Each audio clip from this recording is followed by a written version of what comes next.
Hello everyone, it's Micah. On today's Bakeaway, we are going to look at some crumb cake cookies that I made. This was my recovery bake number 8 from a disastrous bake number 7, which was a double crusted lattice apple pie. I have to pause after I say that every time. Like, I really tried to make that.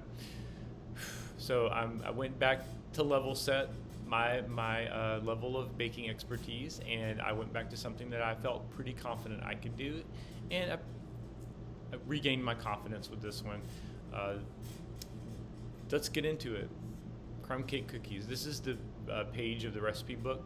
This is another recipe from Sally McKinney's Baking 101 book, and basically these crumb cake cookies follow in the footsteps of her pecan sticky bundt cake that I made early on, like over a month ago. In that she's trying to replicate something in a different format. So the pecan sticky bun cake was an effort to capture the essence of a sticky bun in the form of a cake. With the crumb cake cookies, if it's not self-explanatory enough, she's trying to make cookies that give you the feel of a crumb cake. So that involves a crumb topping of flour, brown sugar, cinnamon, and butter, and just a regular, pretty much standard cookie recipe. She again likes to do the 1 egg plus 1 egg yolk for extra richness in the cookie dough, and then there's a simple icing that goes on top. So first picture I have here is to demonstrate my current technique for measuring out flour.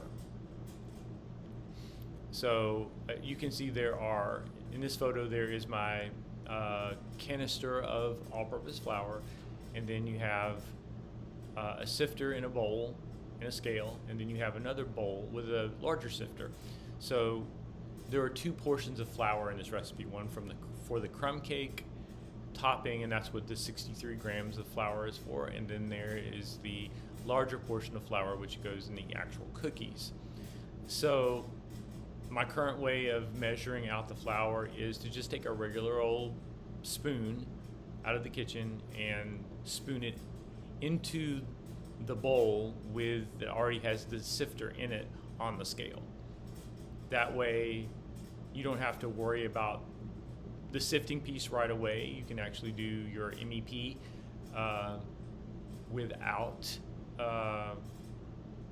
the sifting, if you so desire, especially if you have ingredients that need to come to room temperature. The sifting is something you can kind of do at your leisure.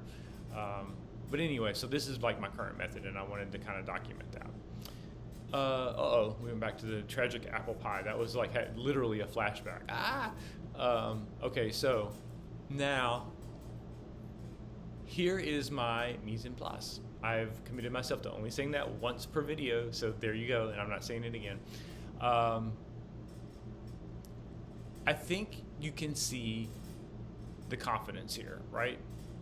To me, this looks like utter organization without fuss, without muss, without doing anything extra, just doing what's needed. So all of my ingredients are out. You can see the ingredients on the left lined up behind the scale are my ingredients for my crumb, and then the stuff on the right is all the ingredients for the cookies: flour, brown sugar, regular sugar, eggs, butter, and all the various small ingredients, the baking powder and the salt and whatever other smaller things are in this recipe that I can't remember.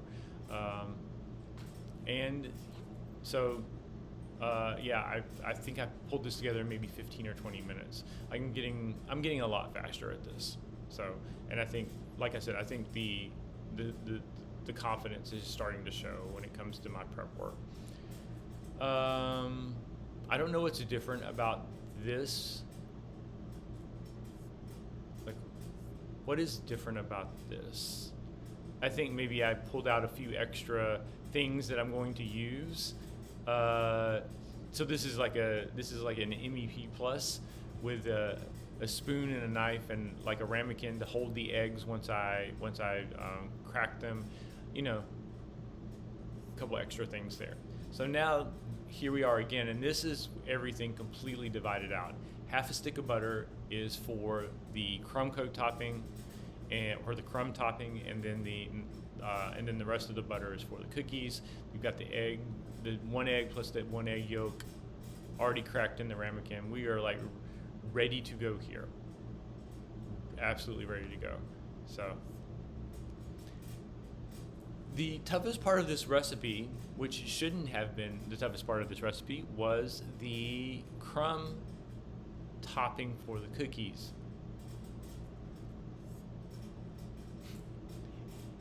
This is me trying to use a fork as instructed in the recipe to cut in the butter to make the crumble. As you can, well, I don't know if you can see here, but I have bent my fork trying to do this. It was a workout trying to get this butter worked into the crumb. And so I think the takeaway here, and for a couple of other recipes I've done, is that you really kind of have to gauge your environmental conditions.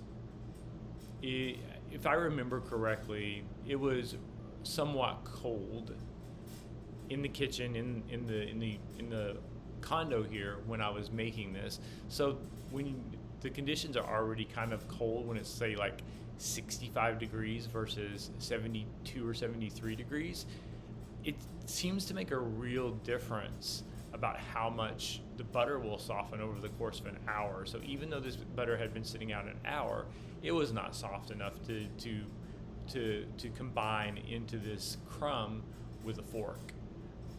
I actually bent my fork trying to do this, and my hand was not overly happy either with what I was trying to do. So then I was like, I'm gonna use my my brand new refurbished KitchenAid hand mixer that I have not had an opportunity to use yet, because I have a stand mixer and there's not been anything to call for that. But much to my chagrin, when I tried to use the stand mixer, the butter was so hard that all the mixer did, all the stand mixer does was bat the butter around in the bowl. It didn't really do it. Like, it basically shook all of the sugar and other ingredients in the flour off of the butter. So it basically uncoated the butter and didn't really mix it in at all. It actually seemed to separate it back out. So I went back from there to using a fork. I think I actually just used enough elbow grease that I finally was able to get it where I felt like it would work. I didn't feel like it was mixed in as much as it needed to be, but in the oven, all things meld and come together, and so I figured this was good enough.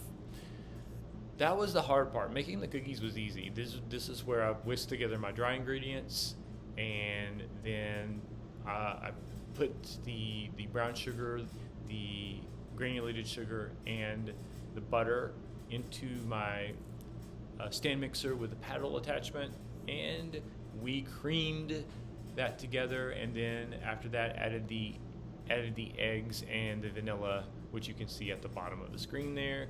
This is me working to cream the butter and the sugars together, and more creaming going on, and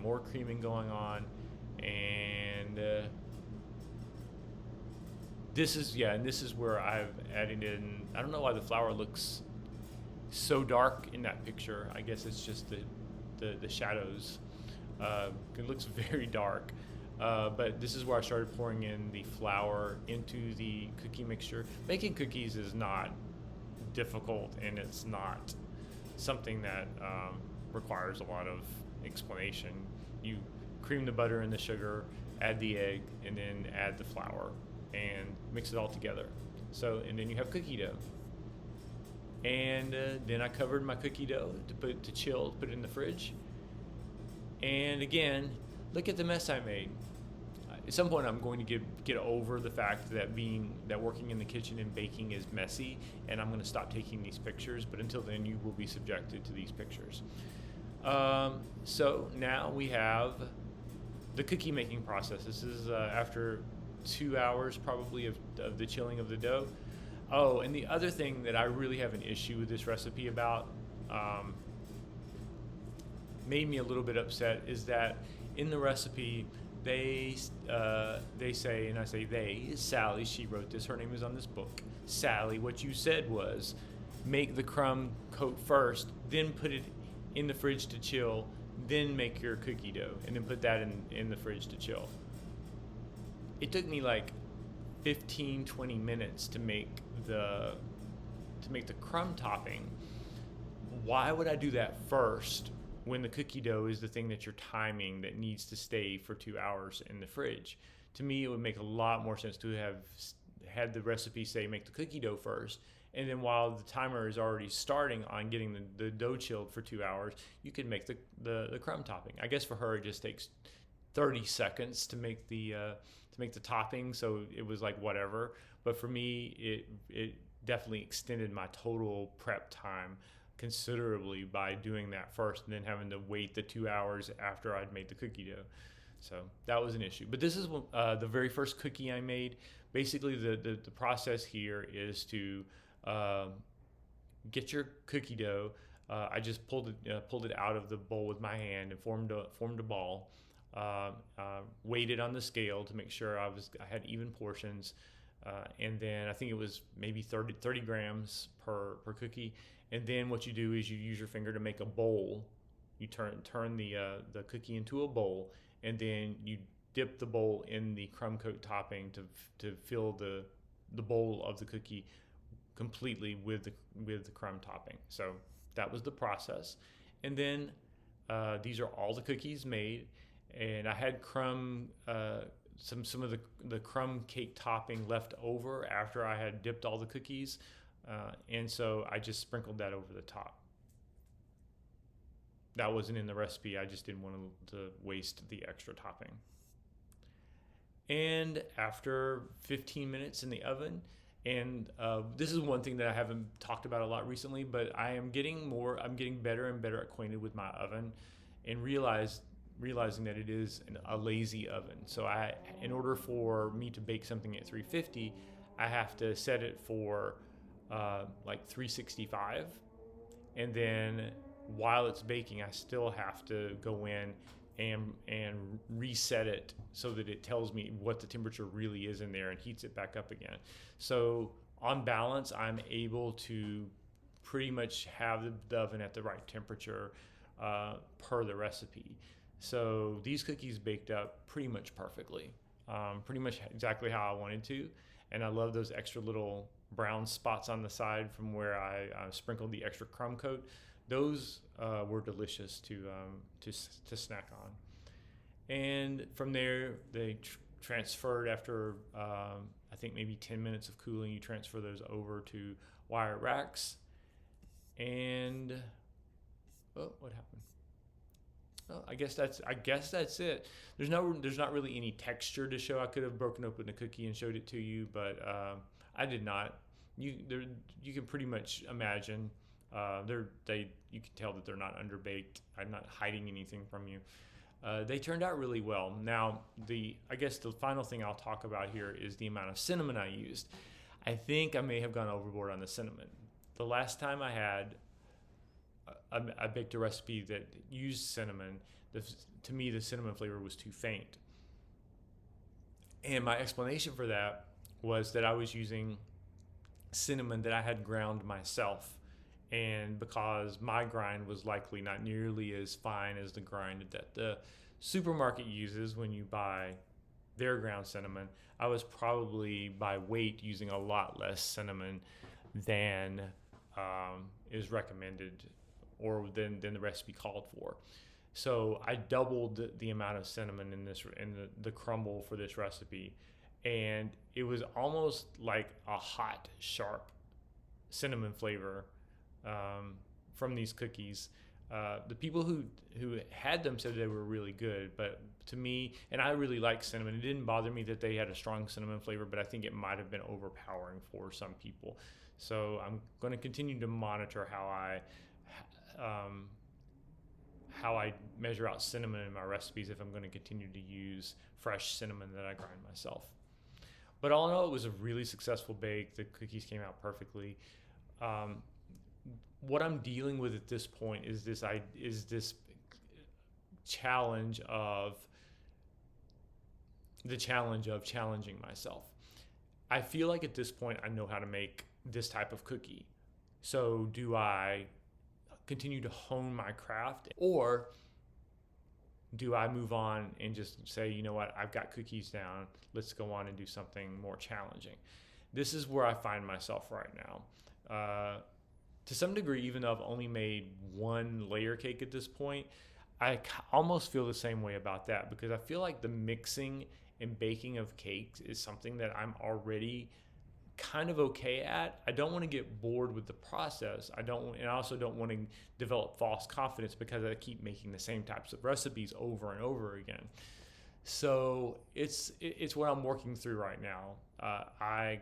As I record this, I have no recipes lined up. Like when I started this, I had a whole list of 10 recipes. I'm going to do these recipes no matter what, and I did them for the most part. I think there's a couple I didn't actually do. But recently I've been a lot less structured about it. I've just sort of been auctioning or putting out feelers for the type of recipe I wanted to do, and then doing them. This was not necessarily on in my plan to make these types of cookies. It was a cookie that I made more or less with not a lot of notice, because it was something that I had all the ingredients for, and so that more or less dictated why I did this. It wasn't part of a plan, but maybe that's the answer. Instead of wringing my hands worrying about what type of dessert I should make, I should just go ahead and schedule out a list of the next 10 things I'm going to make. Strike a balance between doing stuff I know how to do and refining my techniques, and branching out and doing new things. But this type of cookie, I feel like I kind of got it. And Anna, to your point, yes, making cookies isn't hard, and it really shouldn't be hard. And you know, despite me letting things sit out at room temperature and doing the prep work and all this stuff, despite me taking these extra steps, ultimately these weren't really challenging. At no point during these recipes did I feel like I was in over my head. But it was a relief to just not be making an apple pie as well. I just thought of something. What if I made some sort of apple dessert that had this cookie recipe as kind of a base? Now, see, that's something I could get into. Like, what about making these cookies and then doing apple pie filling, and then maybe covering the whole thing with something else? That actually sounds really intriguing. So we'll see.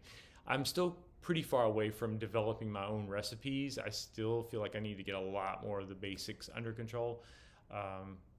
The other thing I'm doing is offline of what I'm doing in the kitchen. I am reading, I won't say voraciously, but I'm got my hands in several different books at the same time, reading about different people's approaches to baking techniques. So I'm kind of doing my research on the side, even when I'm not baking. I'm not going to give you any sort of video essay or dissertation on the things I'm learning from my readings. That would be even more boring than showing you pictures of me baking instead of actually showing me baking. But that is happening in the background here. So bake number 8 was good.